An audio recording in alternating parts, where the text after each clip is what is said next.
চোলাই অভিযানে গিয়ে এক আদিবাসী মহিলাকে মারধরের অভিযোগ আবগারি দপ্তরের পুলিশের বিরুদ্ধে।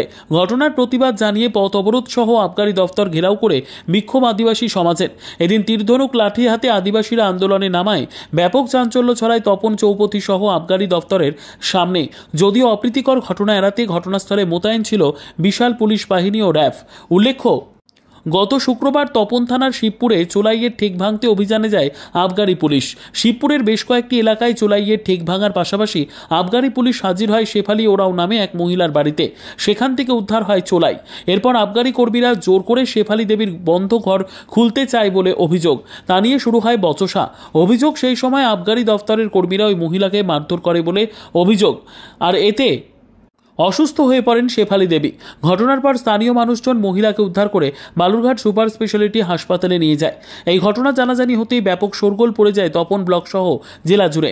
ঘটনার প্রতিবাদ জানিয়ে বুধবার তপনের শিবপুর গ্রাম সহ বিভিন্ন প্রান্তের আদিবাসী মানুষজন তীরধনুক লাঠি সহ বিভিন্ন অস্ত্র নিয়ে তপন চৌপথিতে হাজির। চোলাই অভিযানে গিয়ে কেন আদিবাসী মহিলাকে মারধর করা হলো তার জবাব চেয়ে রাজ্য সড়ক অবরোধ করে বিক্ষোভ দেখায়। প্রায় 1 ঘন্টা ধরে চলে অবরোধ। এরপর মিছিল করে তপন আবগারি দপ্তরের সামনে হাজির হয়। তপন আবগারি দপ্তর ঘেরাও করে বিক্ষোভে ফেটে পড়েন। এদিন আদিবাসী মানুষজনের বিক্ষোভ সহ পথ অবরোধের জেরে ব্যাপক চাঞ্চল্য ছড়ায়। একটা সময় আবগারি দপ্তরের সামনে আন্দোলনকারীদের সঙ্গে পুলিশের ধস্তাধস্তি শুরু হয়ে যায়। ঘটনায় আটকে পড়েন দূর দূরান্তের যাত্রীরা। পরিস্থিতি সামাল দিতে ঘটনাস্থলে হাজির হন তপন থানার আইসি সহ বিশাল পুলিশ বাহিনী। মোতায়েন করা হয় র্যাব। আবগারি পুলিশগুলো কেন মারলো? আমরা তো বাড়িতে ছিলাম না, আমরা তো কাজের লোক, কাজ করতে গেছি ওটা বিকেল 5টায়। তারপরে মেয়ে আমাকে ফোন করছে, বাবা আমার মাকে ধরে মারছে। কে রে? পুলিশ আছে, আবগারি পুলিশ। তারপর বাড়িতে এসে দেখি একটাও আবগারি না।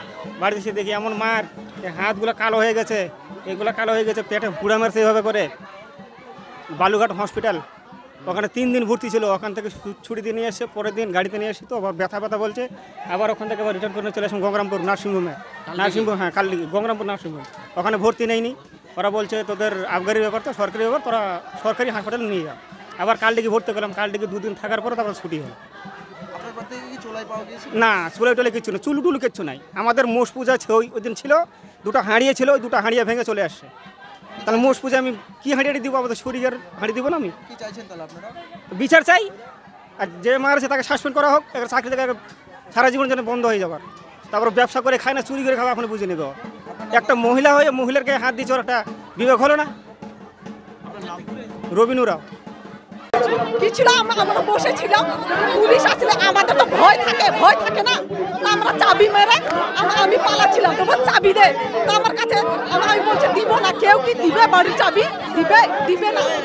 তখন আমার মারতে লাগলো। ঠিক আছে, মারতে লাগলো, ঠিক আছে। আপনার 4 জন মহিলা ছিল, তারা তো এখানে বের হলে আমি চিনবো তাদেরকে। পুলিশই ছিল, আবগারি ছিল। মারলো, ঠিক আছে। তারপর আমি চাবি দিয়ে দিলাম। চাবি নেওয়ার সত্ত্বেও চাবি খুললো না, তারা খুললো না, আমাকে মেরে গেল। সেই হাতটা এইভাবে করলো, চুল মুঠি ধরলো, সে এই আগা দিকে না পাছা দিকে মারলো আমাকে। আজকে ওদেরকে মারবো, মারার বদল মার নিব, তারপরে যাবো আমরা বাড়িতে। আর কিছু মারার বদল মার। ব্যুরো রিপোর্ট, উত্তর বাংলা সংবাদ।